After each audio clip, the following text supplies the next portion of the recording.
सहायक नदियां। इसे नेक्स्ट आईएएस ने प्रकाशित किया है।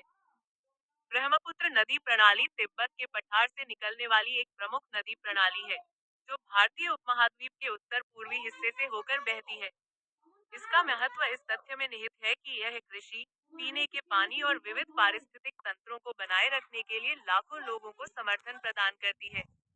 यह लेख ब्रह्मपुत्र नदी प्रणाली के उद्गम, प्रवाह और सहायक नदियों का विस्तार से अध्ययन करने का प्रयास करता है। ब्रह्मपुत्र नदी प्रणाली के बारे में। ब्रह्मपुत्र नदी प्रणाली हिमालय जल निकासी प्रणाली का एक महत्वपूर्ण घटक है, जो क्षेत्र की 3 प्रमुख नदी घाटियों में से एक है। ब्रह्मपुत्र नदी और इसकी कई सहायक नदियां भारतीय उपमहाद्वीप के उत्तर पूर्वी हिस्से से होकर बहती है, जो परिदृश्य को महत्वपूर्ण रूप से आकार देती है और अपने प्रवाह के साथ विविध पारिस्थितिक तंत्रों का समर्थन करती है। 2900 किलोमीटर से अधिक लंबाई के साथ ब्रह्मपुत्र एशिया की सबसे लंबी नदियों में से एक है और जिन क्षेत्रों से होकर यह बहती है, उनके जल विज्ञान और कृषि में महत्वपूर्ण भूमिका निभाती है। ब्रह्मपुत्र नदी प्रणाली का उद्गम। ब्रह्मपुत्र, जिसका अर्थ है ब्रह्मा का पुत्र, दक्षिण पश्चिमी तिब्बत में चेमायुंगदुंग ग्लेशियर से निकलती है। इसका स्रोत सिंधु और सतलुज के स्रोतों के बहुत करीब है। अपनी असाधारण ऊंचाई के बावजूद सांगपो नदी का ढलान धीमा है। यह धीरे धीरे बहती है और लगभग 640 किलोमीटर तक एक चौड़ा और नौगम्य जलमार्ग प्रदर्शित करती है। ब्रह्मपुत्र नदी प्रणाली का प्रवाह। यह नदी, जिसे दक्षिणी तिब्बत में यार्लोंग सांगपो के नाम से जाना जाता है, हिमालय में असाधारण घाटियों से होकर बहती है और अरुणाचल प्रदेश में प्रवेश करती है, जहां इसे दिहांग कहा जाता है। सादिया के पश्चिम में दिहांग दक्षिण पश्चिम की ओर मुड़ती है और इसमें लोहित और दिबांग नदियां मिलती हैं। इन नदियों के संगम के बाद इसे ब्रह्मपुत्र नाम से जाना जाता है। यह बांग्लादेश में जमुना के रूप में बहती है और अंततः गंगा के साथ मिलकर विशाल सुंदरबन डेल्टा का निर्माण करती है। नोट: विश्व के सबसे बड़े और सबसे छोटे नदी द्वीप माजुली और उमनंदा असम राज्य में ब्रह्मपुत्र नदी में स्थित हैं। ब्रह्मपुत्र नदी प्रणाली की प्रमुख सहायक नदियां। ब्रह्मपुत्र नदी प्रणाली की प्रमुख सहायक नदियां निम्नलिखित हैं। ब्रह्मपुत्र नदी की बाईं ओर की सहायक नदियां। ब्रह्मपुत्र नदी प्रणाली की बाईं ओर की सहायक नदियां हैं: लासा नदी, न्यांग नदी, परलोक जांगबो नदी, लोहित नदी, धनश्री नदी और कोलोंग नदी। लोहित नदी। लोहित नदी पूर्वी तिब्बत में उत्पन्न होती है और मिश्मी पहाड़ियों से होकर ब्रह्मपुत्र घाटी के शीर्ष पर सियांग नदी से मिलती है। लोहित घाटी घने जंगलों से आच्छादित है और इसमें अल्पाइन और उपोष्णकटिबंधीय वनस्पति का मिश्रण पाया जाता है। यह क्षेत्र औषधीय पौधों की विविध प्रजातियों का भी घर है। ब्रह्मपुत्र नदी की दाईं ओर की सहायक नदियां। ब्रह्मपुत्र नदी प्रणाली की दाईं ओर की सहायक नदियां हैं: कामेक नदी, मानस नदी, बेकी नदी, रायदक नदी, जलढाका नदी, तीस्ता नदी और सुबनजीरी नदी। सुबनजीरी नदी। सुबनजिरी नदी, जिसे अपनी प्रसिद्ध सोने की धूल के कारण सोने की नदी के रूप में जाना जाता है, अरुणाचल प्रदेश के निचले सुबनजिरी जिले से होकर बहती है। यह तीव्र गति से बहने वाली नदी है और बेहतरीन कायाकिंग अवसरों के लिए जानी जाती है। कामेक नदी। कामेक नदी पूर्वी हिमालय की पहाड़ियों में तवांग जिले से निकलती है। यह अरुणाचल प्रदेश के पश्चिम कामेक जिले और असम के सोनितपुर जिले से होकर बहती है। यह नदी पखुई वन्यजीव अभयारण्य और काजीरंगा राष्ट्रीय उद्यान के पास बहती है। मानस नदी। मानस नदी एक सीमा पार की नदी है जो हिमालय की तलहटी से होकर दक्षिणी भूटान और भारत में बहती है। यह नदी भूटान में उत्पन्न होती है और असम से गुजरकर जोगीघोपा में ब्रह्मपुत्र नदी में मिलती है।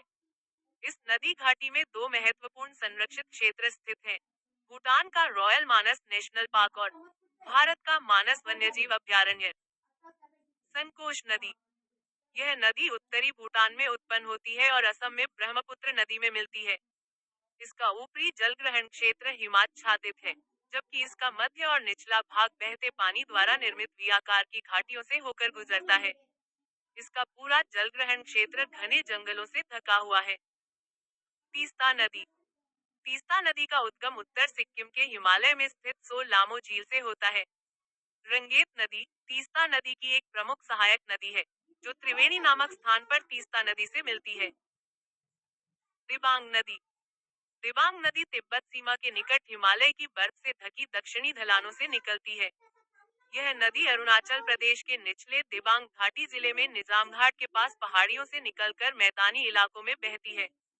दिबांग नदी का ऊपरी भाग मिश्मी पहाड़ियों से घिरा हुआ है। कोपरेली नदी। कोपरेली नदी पूर्वोत्तर भारत की एक अंतरराज्यीय नदी है, जो मेघालय और असम से होकर बहती है। यह असम में ब्रह्मपुत्र की सबसे बड़ी दक्षिणी तटीय सहायक नदी है। नदी के किनारे दुर्लभ पौधों की प्रजाति कैरिसा कोपरेली का घर है, जो मेघालय में एक जलविद्युत परियोजना और अपस्ट्रीम कोयला खनन के परिणामस्वरूप अम्लीय पानी के कारण खतरे में है। ब्रह्मपुत्र नदी के विभिन्न नाम। क्षेत्र। नाम। तिब्बत। सांगपो, जिसका अर्थ है शुद्ध करने वाला। चीन। यार्लोक जांगबो, चियांगिन। असम घाटी। दिहांग या सियांग, सादिया के दक्षिण में। ब्रह्मपुत्र। बांग्लादेश। जमुना नदी, पद्मा नदी। गंगा और ब्रह्मपुत्र के संयुक्त जल मेघना, पद्मा और मेघना के संगम से। भारत में ब्रह्मपुत्र नदी जिन राज्यों से होकर बहती है। ब्रह्मपुत्र नदी भारत में निम्नलिखित राज्यों से होकर बहती है।